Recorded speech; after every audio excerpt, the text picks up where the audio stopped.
What's instinct? Isn't it interesting how there's laws now that are trying to govern instinct? Think about that. You know, the big racial profiling, the whole idea of that. Now, I understand from the basic concept they say, listen, if a white police officer stops a black person simply because they're black, that's wrong. Well, of course that's true. But does that mean that if the black person was part of the profile, or the white person was part of the profile, or the Asian person was part of the profile? Oh, we got trespassers coming up here. We don't like trespassers up here where I live.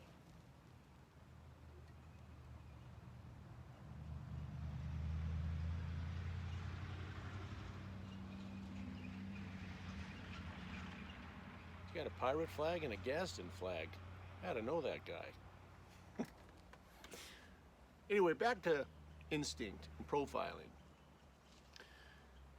So do police officers, should they use the color of a person in reference to profiling? Well, of course they should. Of course they should. If a black police officer stopped a black person because they were profiling somebody who had committed crimes and that person was black, or there was a crime spree and the suspects in that crime spree in that area were black, of course that's part of the profile. But we use these extreme terms to try to accomplish things. And that is that talking about racial profiling is that a person of one race stops a person of another race simply because of their color. And I can tell you that that's nonsense. Has it never happened? Maybe it's happened. Does it happen like that? I would say no. No. And I know there will be people out here saying, yeah, you don't know, you're not black, you're not Asian, you're not Hispanic, yeah, I'm just a white guy. I get it. But I was a cop for 20 years, and I know that trying to regulate things to take away instinct, like profiling. We all profile. You know, when you walk down the road and you see a person coming the other way, you immediately profile and judge that person. You do. If you don't, you're just living in la-la land, right? Because your instinct should be aware that there's a human being coming. So, are you going to smile? Are they going to smile? Are they going to attack you? Do you not look at that person? And is the race not potentially an issue in that? If you lived in a predominantly black neighborhood and there was a report of white people beating up black people, and so you're now black walking down a sidewalk and two white people are coming towards you, are you not going to use your information in your brain and your instinct to recognize that white people have been known in this neighborhood to be beating up black people, that you're not going to profile these two white people walking towards you as potential adversaries or attackers? Of course you're going to.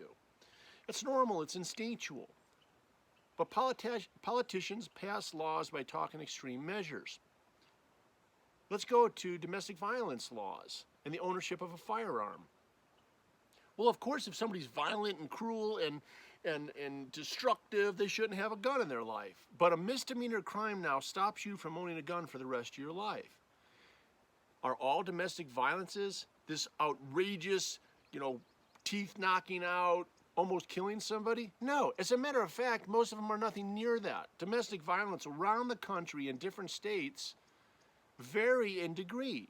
Do you know in some states, if you get mad at your spouse or your spouse gets mad at you for not brushing your teeth or leaving your clothes on the floor, and they throw a pillow at you and hit you with a pillow, that's a battery, and that they can get arrested for domestic violence if you claim that they were angry and everything in the statute is covered, which is usually you habitate together or you have relations together, sexual relations, whatever that may be, that's domestic violence.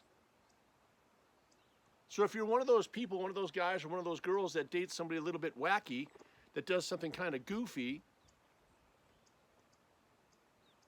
you could have them arrested, or they could have you arrested. And what about the fact when something happens and you defend yourself? So that comes down to domestic violence because it's easier to throw everybody on the burner and say, we don't got to try to figure this out. I mean, I remember a time in Las Vegas when we were mandated to make an arrest on domestic violence. Somebody had to go to jail. And I just don't agree with that because not all domestic violence is the same. And I surely don't agree with the fact that if you get convicted of a domestic violence charge, you can never own a gun for the rest of your life.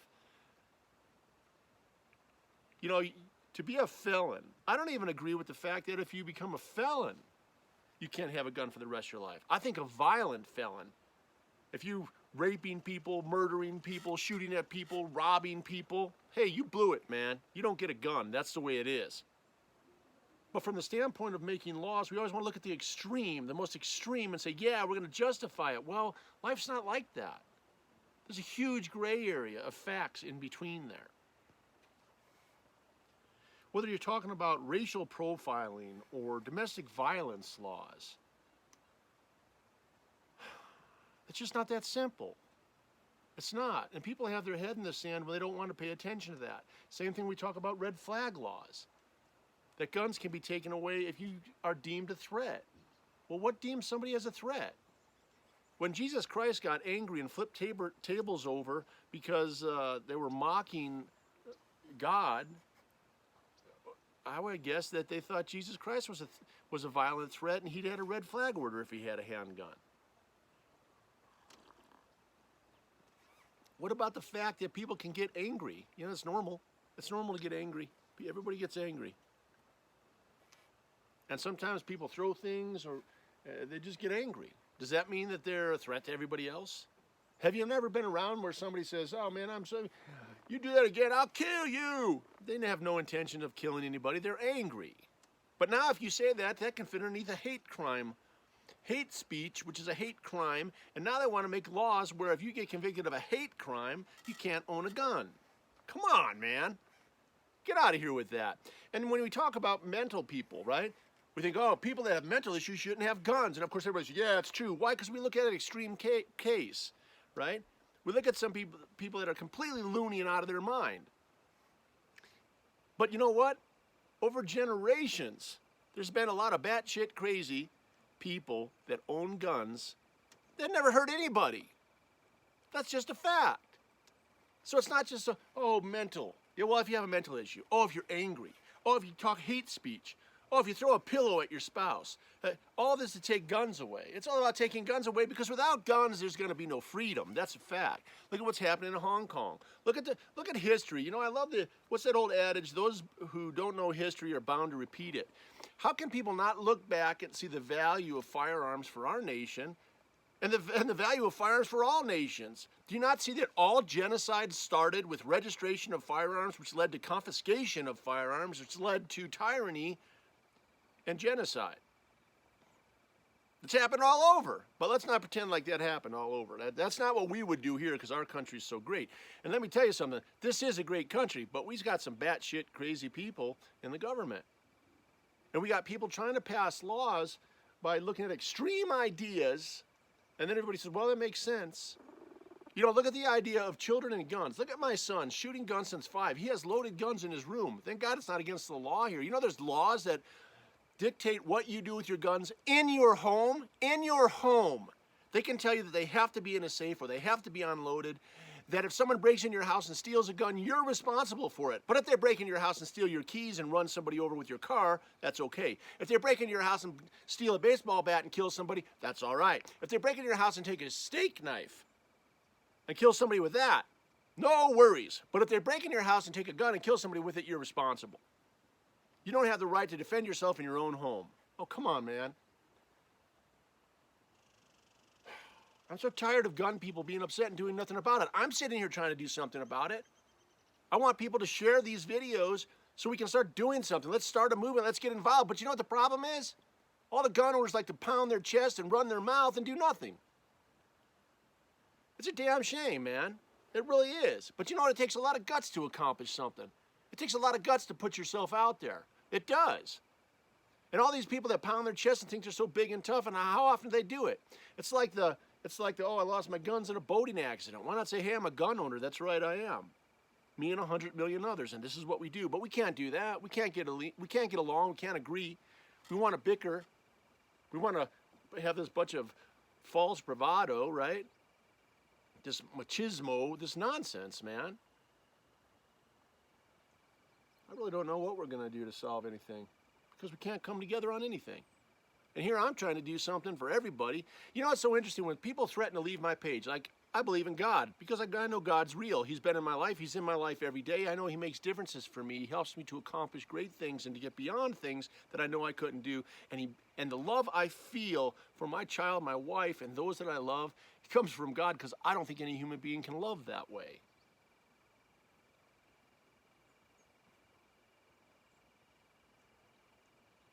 But, you know, people want to not talk about that. People don't want to be part of that. So then people threaten to leave my page. I'm like, oh, well, that's going to bother me? For 5 years, I put videos out about helping people to teach their kids how to shoot guns and be safe with guns, because that's important to the pro-gun movement. I tell people how to survive violent confrontations. I teach them all the things I learned in my life. And I'm just a simple guy who was a cop for 20 years, was a tactical guy since he was a little kid, and then taught guys on both sides of the earth, and I'm just trying to share it for free. And I have people threatening or leaving my page because I talk about God, or because they don't like one thing I don't say, or one thing I do say, they don't like it, they quit my page, and they threaten me on the way out. I'm like, oh, okay, well, you've been getting all this information for free for 5 years, and it costs me money to do things, to edit videos and shoot bullets and do what I do, and time out of my life and answering questions to people to talk to me, and you're going to quit because you don't like something I said and I'm supposed to be upset. That's where we are in this world. Are you pro-gun? Are you pro-freedom? You know, you don't got to own a gun and believe in freedom.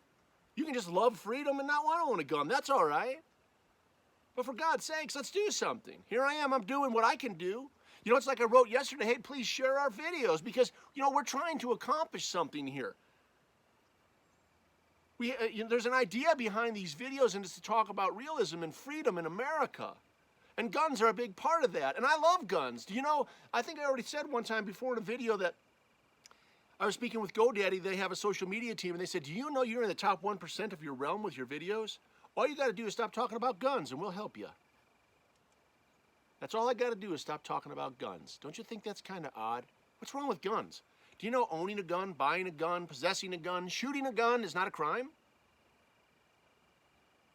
Do you know, I saw on YouTube now one of the videos I had of Wyatt unloading pistols, different types of handguns on YouTube. They stopped comments on there because it was dangerous.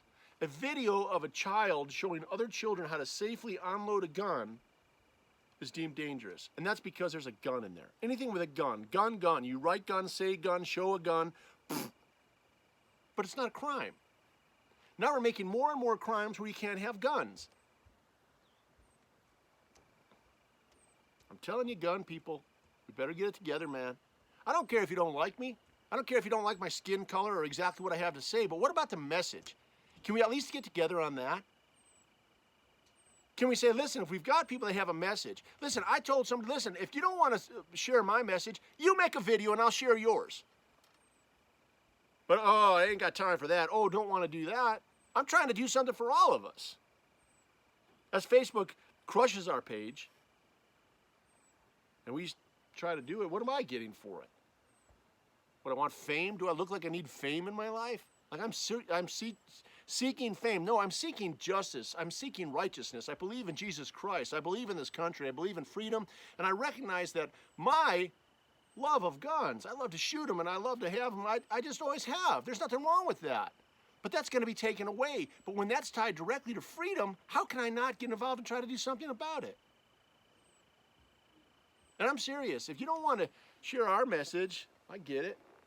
I don't know why, but then you make a video and send it to me and I'll share yours, as long as it's the same thing.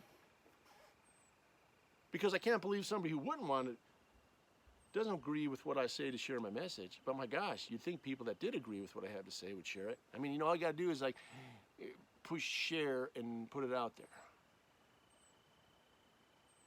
Anyway, have a good morning. Take care.